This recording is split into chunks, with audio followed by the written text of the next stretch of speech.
अब इस वीडियो में विद्यार्थी प्रायिकता से संबंधित विविध प्रश्नों को हल करना सीख रहे हैं। पिछले वीडियो में विद्यार्थियों को कुछ महत्वपूर्ण प्रश्नों को हल करना सिखाया गया था। इसी प्रकार आज इस वीडियो में भी आप प्रमुख प्रश्न हल करना सीखेंगे। जैसे यहाँ प्रश्न संख्या 14 विद्यार्थियों के सामने है। एक जार में 24 कंचे हैं जिनमें कुछ हरे हैं और शेष नीले हैं। 24 कंचे हैं जिनमें कुछ हरे हैं और शेष नीले हैं। यदि जार में से याद रक्षा एक कंचा निकाला जाता है तो इस कंचे के हरा होने की प्रायिकता 2/3 है। जार में नीले कंचों की संख्या ज्ञात करनी है। तो जार में पहली बात तो कंचे कितने हैं? 24। तो लिखेंगे चूंकि जार में कंचे बराबर 24। कहा गया था कुछ हरे हैं, माना कि हरे कंचे इनकी संख्या हमने x मान ली। अतः शेष नीले कंचे, शेष नीले कंचे बराबर 24 से x कम कर दीजिए। तो ये क्या हो गए? नीले कंचे। अब क्या कहा गया है? चूंकि याद रक्षा एक कंचा निकाला जाता है। चूंकि याद रक्षया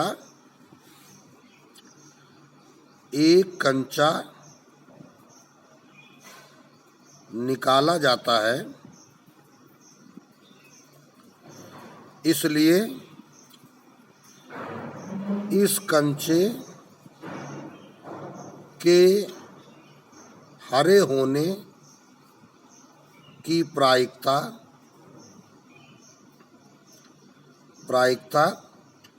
तो भाई देखिए हरे कंचे कितने हैं? x। टोटल कंचे कितने हैं? 24। तो एक कंचा जो निकाला गया है उसके हरा होने की प्रायिकता क्या हो जाएगी? x/24। जबकि प्रश्नानुसार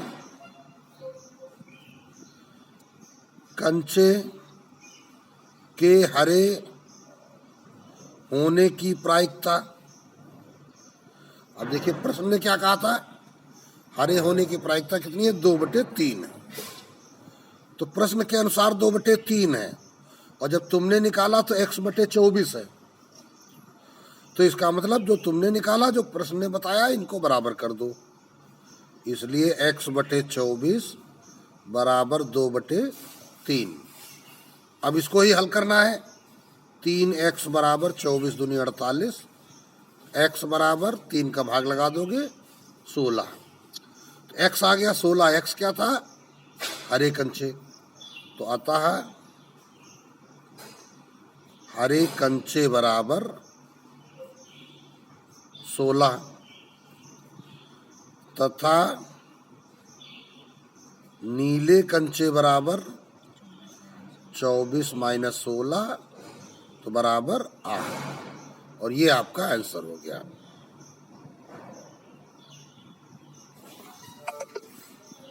अब इसी प्रकार अगला प्रश्न देखिए क्या कहा गया? एक जार में 54 कंचे हैं।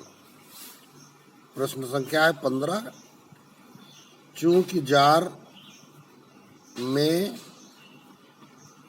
कंचे बराबर 54 जो नीले, हरे तथा सफेद रंग के हैं।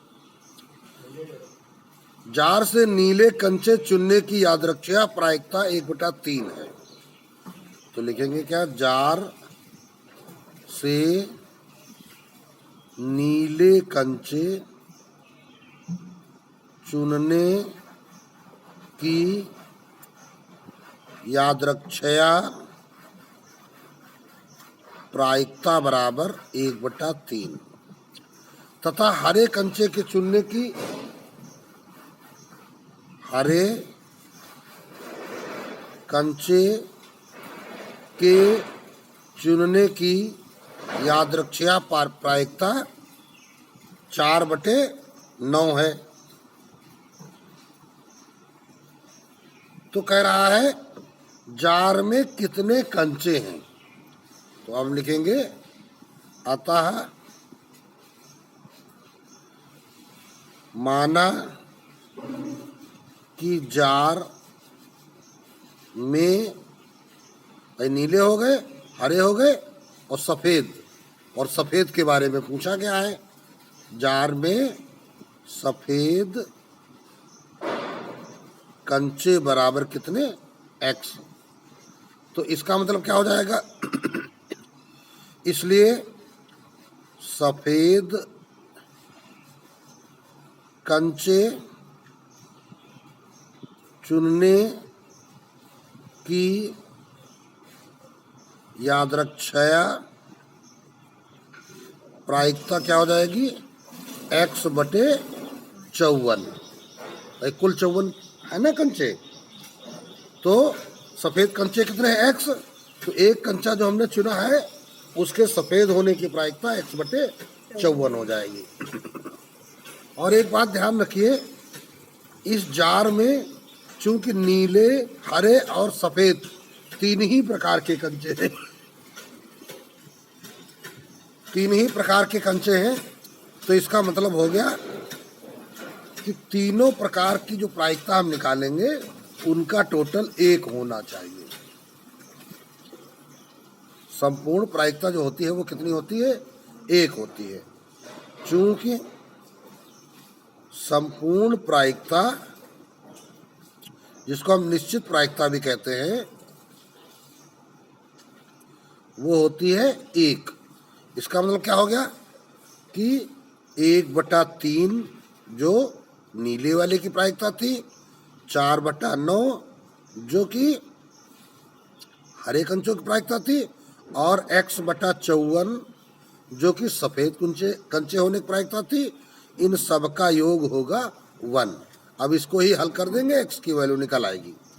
तो देखिए भाई 54 ले लेते हैं लघुत्तम, 3 9 54 का। तो 3 का भाग इसमें कई बार जाएगा, 3 एकम 3, 3 अट्ठे 24।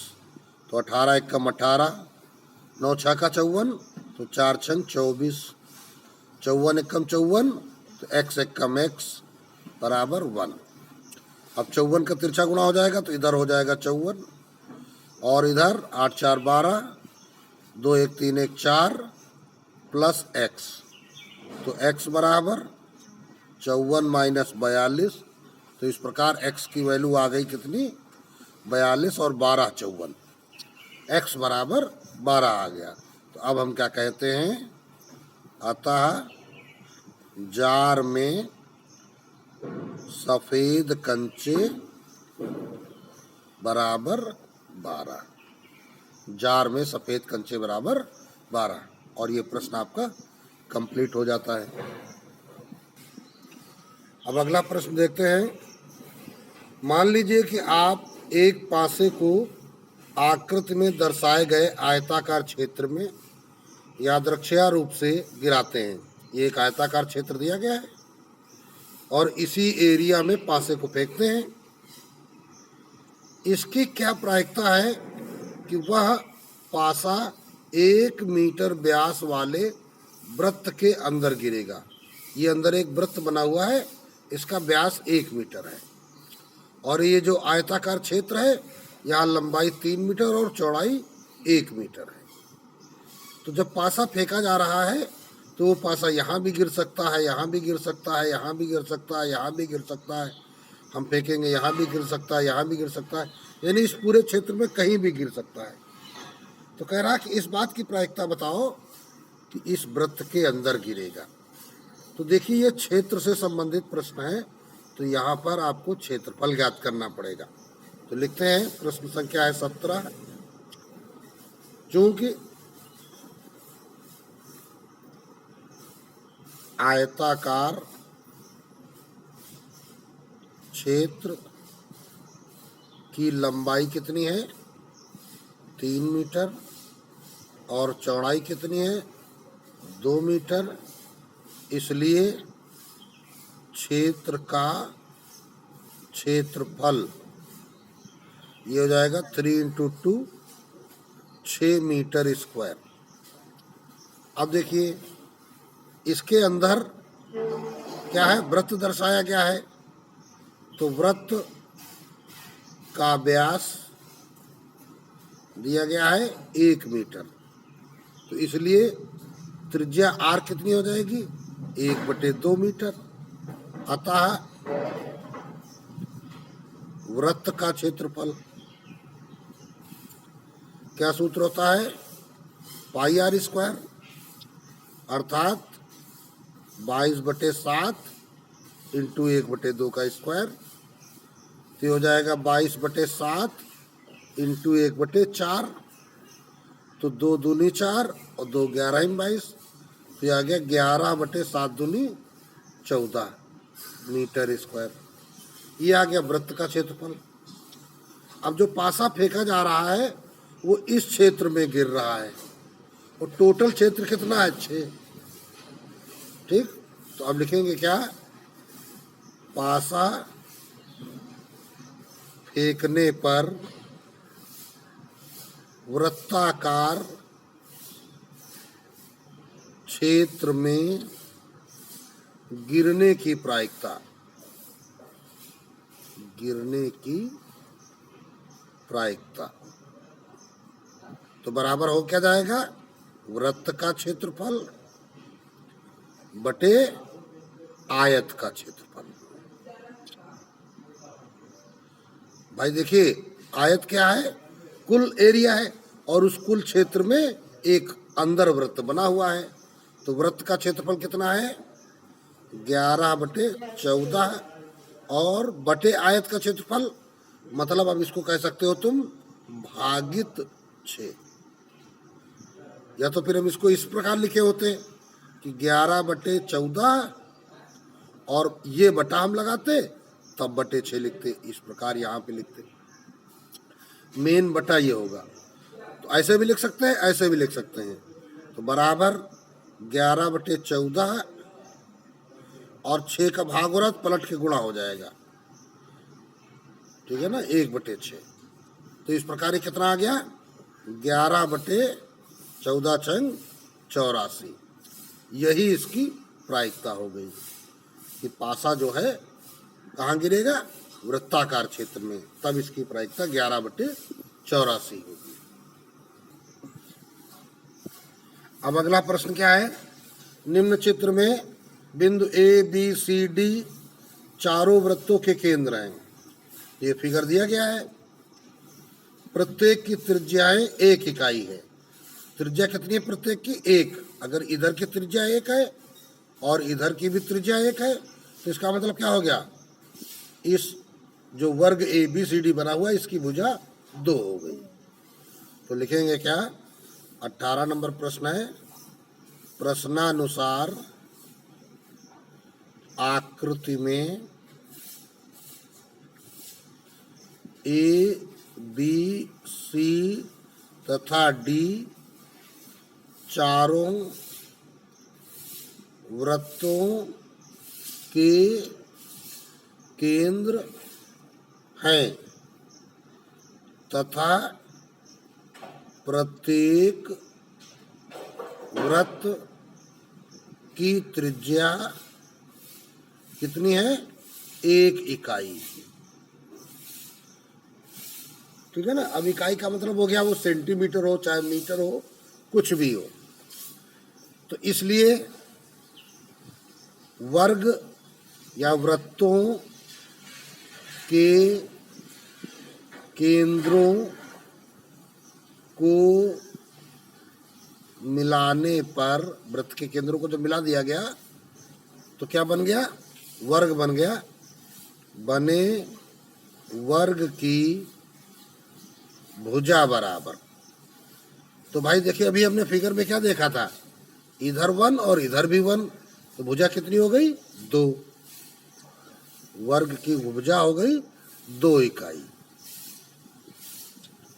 इसलिए अब वर्ग का क्षेत्रफल निकाल लो, वर्ग का क्षेत्रफल क्या होता है, भुजा स्क्वायर, 2 का स्क्वायर 4 वर्ग इकाई। दूसरी बात, अब देखिए पूरा प्रश्न एक बार पढ़ लीजिए। कहा गया है वर्ग ABCD के अंदर कोई एक बिंदु यादृच्छिक चुना जाता है। इस पूरे वर्ग के क्षेत्र में कहीं एक बिंदु रख दिया गया, तो इसके छायांकित क्षेत्र में चुने जाने की प्रायिकता बताओ। ये जो छायांकित क्षेत्र है बिंदु वाला, तो अब इस छायांकित क्षेत्र का हमको क्षेत्रफल निकालना पड़ेगा, और वर्ग का क्षेत्रफल हम निकाल चुके हैं। तो हम लिखेंगे क्या, अतः आकृति में छायांकित भाग का क्षेत्रफल बराबर, तो छायांकित भाग का क्षेत्रफल अभी हमने क्या देखा, वृत्त का क्षेत्रफल माइनस 4 त्रिज्य खंडों का क्षेत्रफल।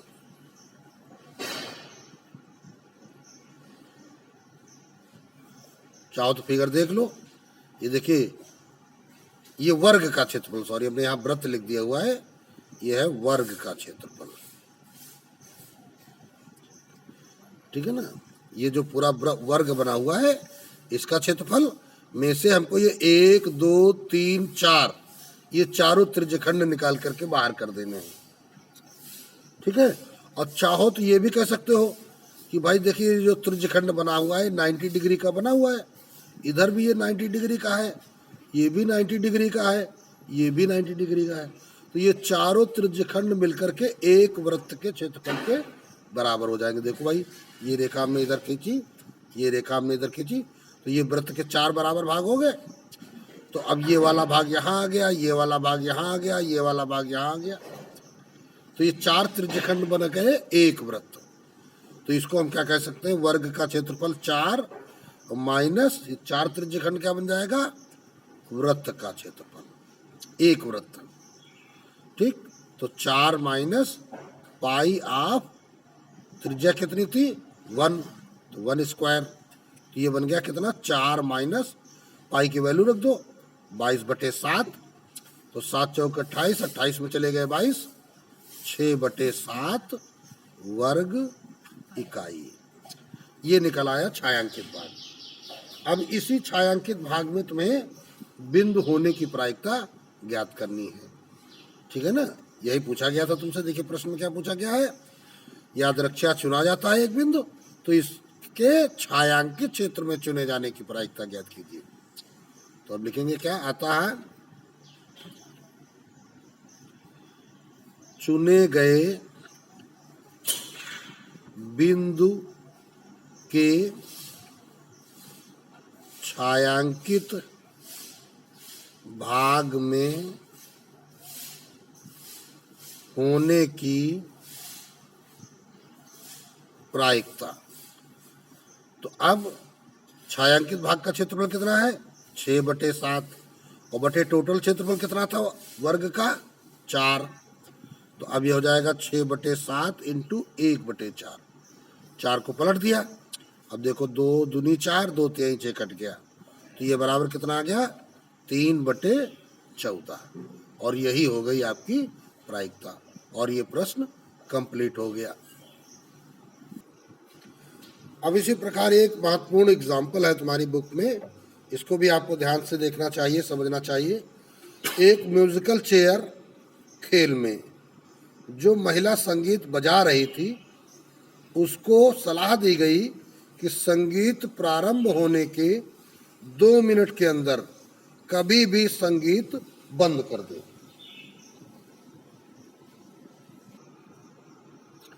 तो उसे सलाह दी गई कि वह संगीत प्रारंभ करने के बाद 2 मिनट के अंदर कभी भी संगीत बंद कर दे। तो कह रहा इसकी क्या प्रायिकता है, संगीत प्रारंभ होने के पहले आधे मिनट में बंद कर दिया गया हो। तो यहाँ पे कहने का तात्पर्य है कि मान लीजिए संगीत जब बजाना उसने शुरू किया, तो उसकी समय की शुरुआत की रीडिंग क्या है 0। अब वो संगीत बजाने के लिए समय कितना है 2 मिनट।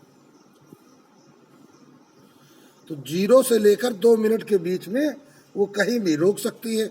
तो जब ऐसा हमने फिगर बनाया तो ये स्थान हो गया उसका 1 मिनट का। तो इस 2 मिनट को आधे भाग को 1 मिनट और ये आधा भाग क्या हो गया 1 मिनट का आधा अर्थात 30 सेकेंड। तो इसलिए 1 मिनट को हम क्या कह सकते हैं 60 सेकेंड, 2 मिनट को क्या कह सकते हैं 180 सेकेंड। तो इस समय को हमने क्या किया मिनट के बजाय सेकेंडों में विभाजित कर लिया। तो क्या कहा जा रहा है, तो इसकी क्या प्रायिकता है कि संगीत प्रारंभ होने के पहले आधे मिनट में, आधा मिनट कहाँ पे यहाँ पे, अर्थात इतने में ही वो क्या कर दे संगीत बजाना स्टॉप कर दे। तो आधे मिनट का मतलब क्या हो गया 30 सेकेंड और टोटल समय कितना है 180। तो अब 30 सेकेंड में उसको अगर बंद करना है तो चांस यहाँ पर हमारे पास कितने हैं अनुकूल परिणाम भाई, पहला सेकेंड, दूसरा सेकेंड, तीसरा, चौथा, पांचवा से लेकर 30वें सेकेंड तक हमको बंद करना है। तो हमारे पास 30 चांस हो गए और टोटल सेकेंड कितने 180। 2 मिनट का मतलब 120 सेकेंड, सॉरी 2 मिनट है, हम यहाँ 3 मिनट देकर सोच रहे थे, ये 2 मिनट में 120 सेकेंड है। तो इस प्रकार 120 सेकेंड टोटल चांस है तुम्हारे पास। तो अब इसकी प्रायिकता क्या हो जाएगी, यहाँ पर 30 चांस और टोटल चांस 120, 30/120। अब इसको लगाया भी गया है यहाँ पर, तो यहाँ पर देखिए दूसरे तरीके से लगाया गया है। यहाँ पर आधे मिनट के लिए आधा ही कहा गया है, सेकंड में इसको नहीं बांटा गया है। ये 0 है यहाँ पे, ये समझ लीजिए 0 है ये, और ये 2 है और इसका आधा 1, 1 का आधा आधा हो गया। तो यहाँ पे क्या किया गया ½ किया गया है। तो यहाँ पर देखिए प्रायिकता जो निकाली गई है आखिरी में, यहाँ पे क्या लिखा गया ½ तो ये 1/4 बन गया। और हमने तुमको जो तरीका बताया उसको सेकंड में बदला। तो इस सेकंड में जब हम प्रायिकता निकालेंगे तो क्या निकलेगा 30 चांस हमारे पास सेकंड में और टोटल चांस 120 है। तो 0 0 कट गया, 3 1 3, 3 चौको 12। तो इस प्रकार की प्रायिकता 1/4 निकल आएगी। तो आपको करना क्या है, इस मिनट को आपको सेकंड बना लेना है और ये प्रश्न आपके लिए सरल हो जाएगा। इसी प्रकार यह एक प्रश्न है, एक लापता हेलीकॉप्टर के बारे में सूचना मिलती है कि वह संलग्न आकृति में दर्शाए गए आयताकार क्षेत्र में कहीं गिर गया है। इसकी क्या प्रायिकता है कि वो आकृति में दर्शाई गई झील में गिरा है। मतलब आयताकार क्षेत्र है कोई और उसमें एक झील है, हमको पता लगाना है कि हेलीकॉप्टर के झील में गिरने की प्रायिकता क्या होगी। तो चलिए चित्र देखते हैं। अब ये आयताकार क्षेत्र आपको दर्शाया गया है, तो देख लीजिए पूरा आयताकार क्षेत्र है। इसकी लंबाई इधर 9 किलोमीटर और ये पूरी चौड़ाई 4.5 किलोमीटर, 4.5, और देखिए इतनी चौड़ाई 2 किलोमीटर और इतना हिस्सा ये 6 किलोमीटर। तो ध्यान दीजिए जरा, ये टोटल लंबाई कितनी है 9 किलोमीटर, इतनी लंबाई कितनी है 6 किलोमीटर। तो ये जो बची हुई लंबाई कितनी हो जाएगी 9 - 6 अर्थात 3 किलोमीटर। इधर ये देखिए टोटल कितनी है 4.5, 4.5, और ये इधर कितनी है 2। तो इसका मतलब इधर क्या हिस्सा क्या हो जाएगा 4.5 में से 2 कम कर दिया गया 2.5 किलोमीटर। ये झील का माप आ गई, झील की लंबाई आ गई, चौड़ाई आ गई। तो इसी प्रकार आप झील की लंबाई चौड़ाई निकाल लेंगे।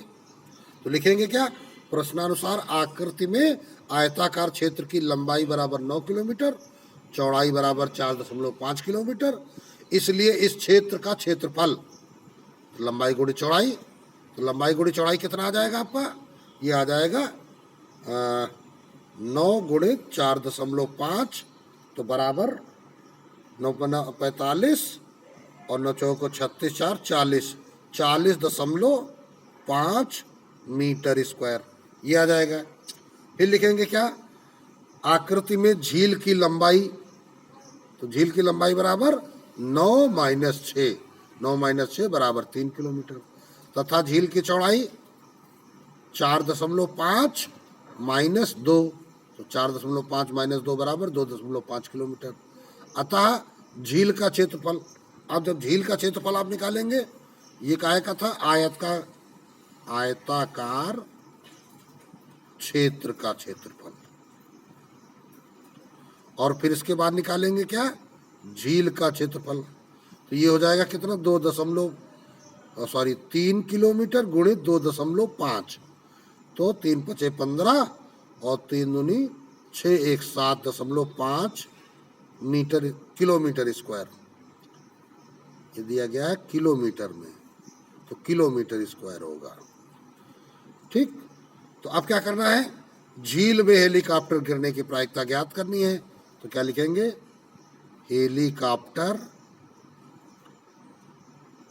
झील में गिरने की प्रायिकता बराबर, तो झील का क्षेत्रफल कितना है, 7.5, टोटल क्षेत्रफल क्षेत्र का कितना है, 40.5, दशमलव जाएगा हट।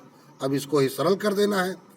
तो अब देखते हैं कितने से कटेगा, 5 से कटेगा, 5 × 5, 5 × 25, 5 × 8 = 40, 5 × 5, अब ये 3 × 5 = 15 और 3 दूनी 6, 3 × 7 = 21।